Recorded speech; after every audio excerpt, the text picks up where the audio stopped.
The St. Pete Pier is officially open.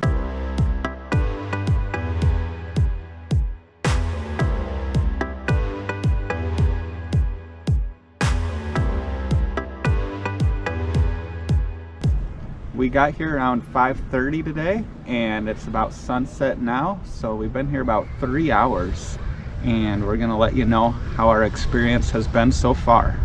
And we are here on opening day, so it has been a little bit crazy, but the process to enter the pier was pretty easy. We just had our tickets ready, and they had the line set up really fast to scan people into the entrance, and we kind of started off riding the tram. Now that's not something we would normally do. No, we wouldn't. We just wanted to experience it, see how long the wait time was, and basically how long it took to get around the pier on the tram. And it took about 5 minutes for us to get picked up, which wasn't too bad. Once we did get on the tram, there were a lot of stops and it was moving pretty slow. But it's still a great option for people that are less mobile to still be able to get around. Yeah, I will want to add though that there's only supposed to be 4 stops. There was a little bit of confusion, so our tram stopped a few extra times. Yeah. And I think, you know, there are quite a few people here, so the tram was going quite a bit slower. So if you were visiting on a day that wasn't quite as busy, it might be a faster process. And we also want to, you know, give them a little slack here because it is opening day. Yeah. And I think Got a lot of kinks to work out. yeah, they're definitely working out the kinks. It was still cool to experience it and to drive all the way down to the pier head and know that it is a good option for individuals that would need a service like that. And it is free also. From what we've heard, or what we read actually, they said that skateboards and motorized scooters were not allowed, but we have seen a few of both around, so not really sure if they are going to enforce that or not, but today they definitely seem to not be. It does appear that bicycles definitely are allowed on the pedestrian paths. We've seen several bicycles. Yeah. There are bicycle parking spaces all over the place, and we've seen quite a few people on roller skates and rollerblades as well. Yeah, so there's a lot of options to get around on the pier, which is good because it is huge. Yeah, it's like half a mile. Is it really that long? I think I read it's like maybe even more than half a mile long. So you can see it behind us. It is quite the structure. So next we're going to touch on food and drinks. So when we got here, we were pretty hungry, so we basically ate one of the first things we saw, which was a little food truck with empanadas. They were delicious. They were very good. We did ask them though, it sounds like the food trucks are only going to be here for the opening week, and it was kind of unclear if they would be here past the opening week, so something to keep in mind. But there are several restaurants, but you did try to look into making some reservations at the restaurants tonight? Yeah, we kind of looked into reservations around sunset, and as I kind of expected, they were all booked up. I think the earliest reservation we could have got at Teak would have been 10 o'clock, and at Dock Ford's I think there was a little more availability, but still nothing around sunset or prime dinner time. So we ended up just deciding to kind of walk around the pier and just seeing what our options were. Yeah, it kind of let us look at some other options that maybe we weren't considering. We did check out the Driftwood Cafe. We didn't end up getting anything there, but we did look at their menu, and I was kind of impressed with all the options they have. They have coffees, teas, sandwiches, baked goods, ice cream. We did walk over to Dock Ford's. We knew we weren't going to eat there, but basically I just wanted a beer. But then when I walked in, I realized it was a rum bar, and I decided I needed to get a rum drink. So I got a key lime colada, and it was really good. I tried it as well, and it was delicious. And I also looked at their menu, and some of the items are kind of pricey, but they also have like sandwiches and stuff for like $12, so it's really not that bad. Yeah, so there's some reasonable options there's definitely there. reasonable options. And when we were here for the sneak peek, we did get to try their shrimp, and that was really good. Yucatan shrimp, it was called. Yeah. It was delicious. It was awesome. We did not try to go into Teak or the Tiki bar on the rooftop tonight, just because it looked very crowded. I think it's probably the most popular place on the pier, mainly because it has the best view of the city, And especially now that we're getting close to sunset, I assume it's pretty crazy up in there. So we'll definitely try to experience that some other day when it's not as busy. Where we did end up getting some food was at the Spa Beach Bistro. So they have two kind of options that you can get food. You can order like chicken strips, different types of fries, and kind of predetermined pizzas on one side. The other side is a make your own pizza option. We went for that one, and we'll show you, but it was a good experience overall. I think our pizza, we had 3 different toppings on it, and it was like $10 or $11 total.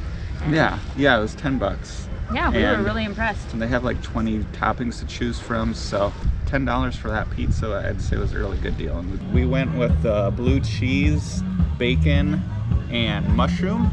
Honestly, the guy who was making it seemed to think it was a weird combo, but we're pretty excited about it. It's looking delicious, so we'll let you know how it is. Oh, and they had good local beer to choose from. I went with the graffiti orange from Seventh Son. All right, let's give this weird pizza combination a try.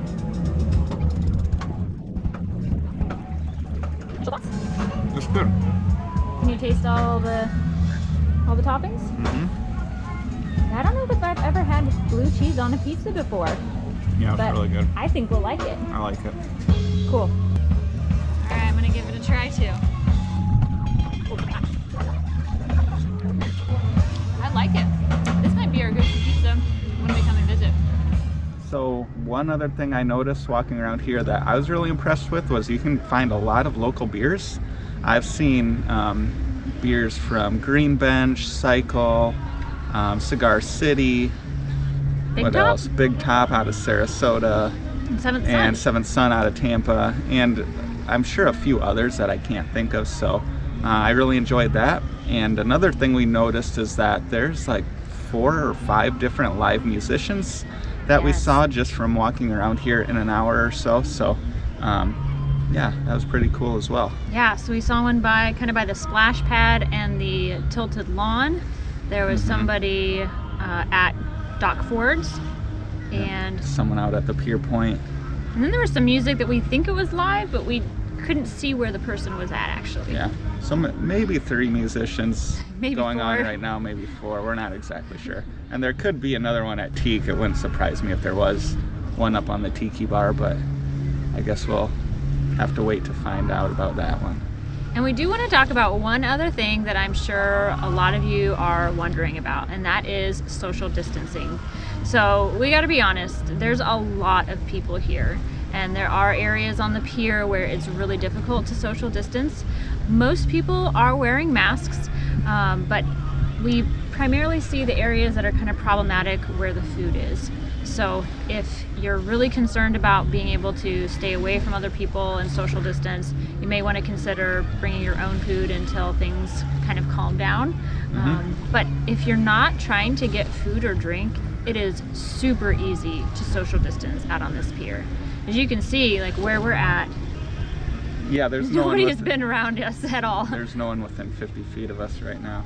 Yeah. And yeah, it's like over 30 acres, I think, the entire pier, so there can be probably a couple thousand people out here, and you can still maintain social distancing if you're trying.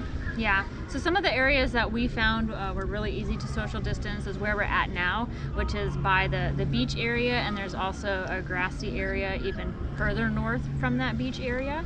And we were also sitting kind of next to Dock Ford's. It would be just east. So if you're at Dock Ford's at the water and you walk west, actually. West, yes. And if you walk just a little bit west, there are some chairs along the water there too. And we really enjoyed hanging out there. You could see the small airport here in St. Pete, so you can watch the planes and helicopters take off and land, and you can also watch the sailboats. So it's a really peaceful area. And was there any other spot that we thought was really good for social distancing? The tilted lawn, even though it's kind of right in the middle of the pier, we ate our empanada there, and yeah, we sat there and there were under an umbrella, and yeah, it was nice. There was no one close to us there. Right, there were just some other people at the top, but not many people were sitting actually on the lawn area, so we found that to be really nice. If you do plan to kind of take advantage of some of the green spaces and stay socially distanced, you may want to bring some bug spray and maybe a towel or a little blanket to lay down. We were able to sit down in a few different spots and not have to lay down a blanket and not have to worry about the bugs, but the sun is going down now, so yeah, they're coming out now. I'm glad that I put on bug spray before we visited. And I'm wishing I would have. So the sun is currently setting. We probably won't be here for too much longer, but we do want to wait to see the pier lit up at night and also the downtown skyline. And I'm looking forward to seeing the Bending Arc art exhibit. We were here yesterday during the day, and for those of you that watched our sneak preview video, we did have some video footage of the Bending Arc, and honestly during the day it kind of just looks like a bunch of net. At least that's what I thought it looked like, so I wasn't too impressed, but supposedly at night it does look really cool, so I'm excited to see what all the hype is about this art exhibit. Yeah, I'm really excited. I've seen some pictures of it, so hopefully we'll get some good footage of it lit up as well. It's all lit up.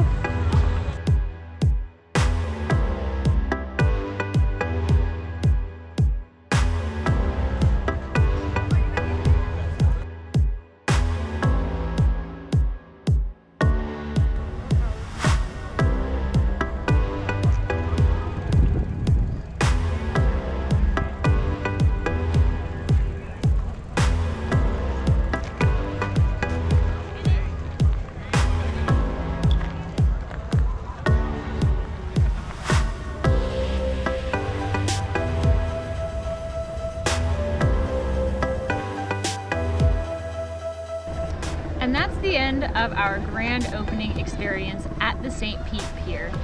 This video was more about sharing that experience during the first week, but if you're more interested in a tour of the pier, make sure to check out our sneak peek video that we posted earlier this week. We were able to explore the pier prior to it opening, so that's a good one to check out if you're interested in visiting. And if you did enjoy this video, hit subscribe and turn the notifications on. Thanks for watching!